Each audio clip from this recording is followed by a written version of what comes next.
রাত 10টার ট্রেনে সোহান উঠল ঢাকার পথে। ডিপার্টমেন্টাল কাজ শেষে সে ভীষণ ক্লান্ত। ট্রেনের ভেতরে ভিড় নেই, প্রায় খালি ডিব্বা। জানালার পাশে গিয়ে বসতেই সে দেখল কয়েক সিট পরে বসে আছে এক মেয়ে, লম্বা চুল খোলা, চোখে হালকা কাজল আর হাতে বই। মেয়েটির দিক থেকে চোখ সরাতে পারছিল না সোহান। কিছুক্ষণ পর ট্রেন যখন অন্ধকার গ্রাম পেরোচ্ছিল, হঠাৎ লাইট একবারের জন্য নিভে গেল।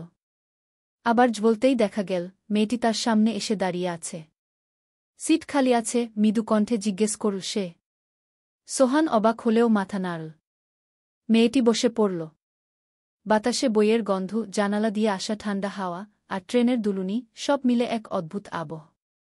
মেয়েটি বলল, আমার নাম মেহরিন। একা ট্রেনে ভ্রমণ করতে ভয় লাগে গু। সোহান মৃদু হেসে বলল, তাহলে আজ তোমার ভয় কেটে যাবে গু। মেহরিনের চোখে ঝিলিক খেল। কথা বলতে বলতে তাদের মধ্যে যেন অচেনা এক টান তৈরি হল।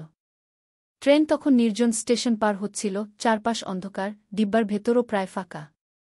সেই ফাঁকা জায়গায় সোহান হঠাৎ খেয়াল করল তাদের মাঝে দূরত্ব কমে এসেছে অজান্তেই।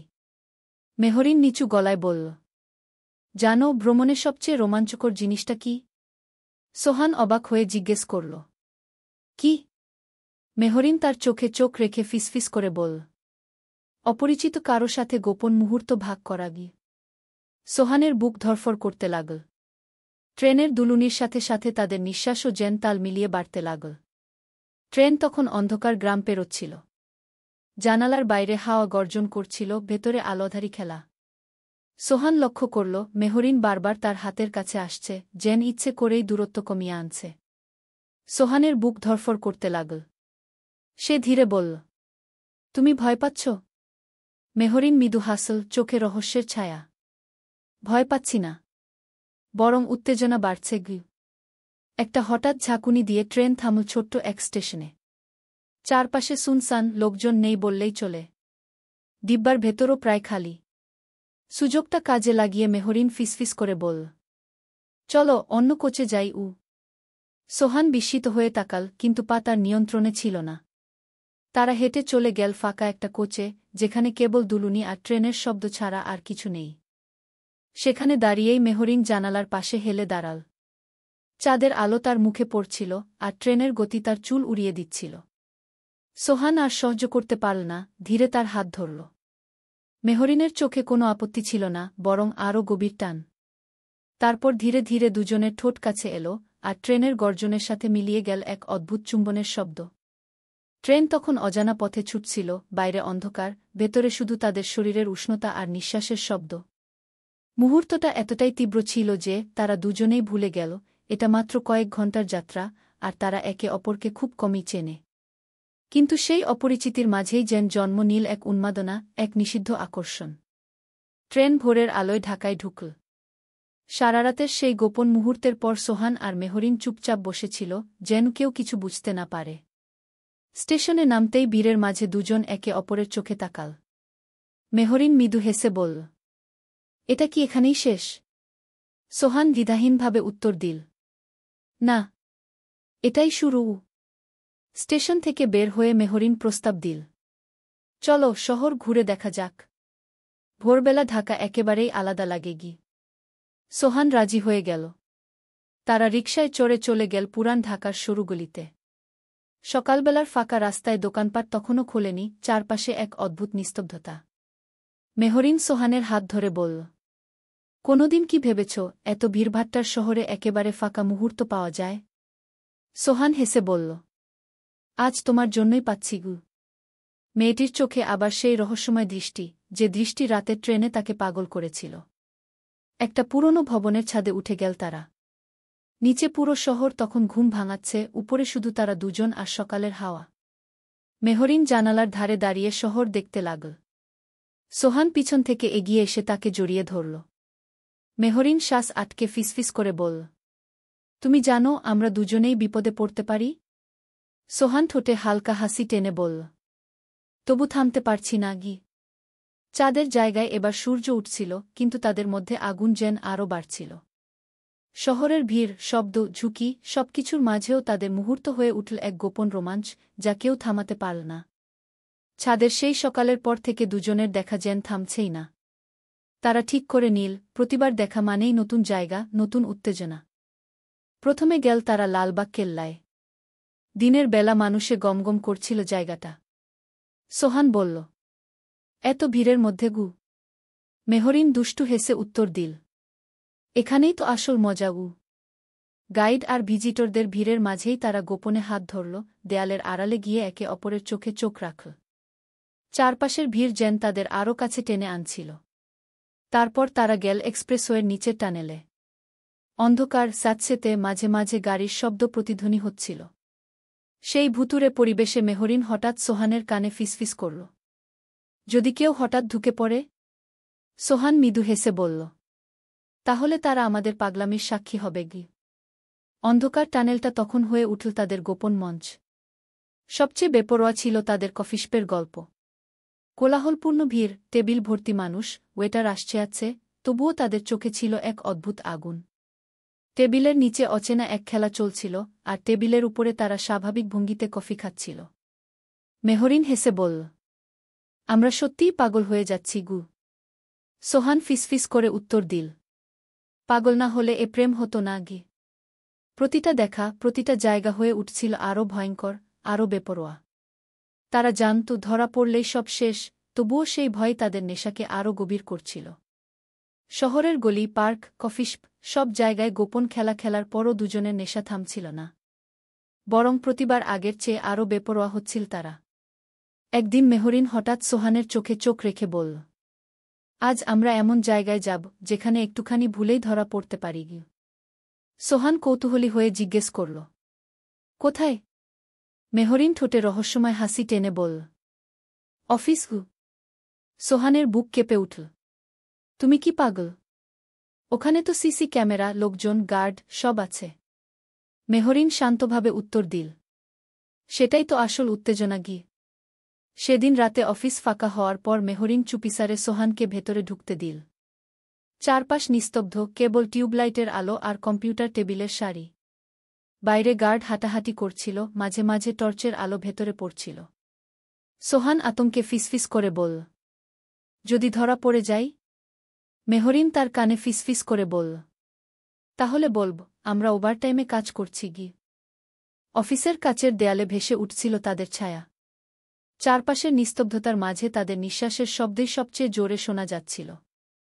হঠাৎই গার্ডের টর্চ আলো এসে পড়ল কাচের দেয়ালে। সোহান ভয়ে জমে গেল, কিন্তু মেহরিন ঠোঁটে আঙুল চেপে বলল, চুপ, শান্ত থাকো গু। আলো কেটে যেতেই দুজনের ভেতরের আগুন আরও বেড়ে গেল।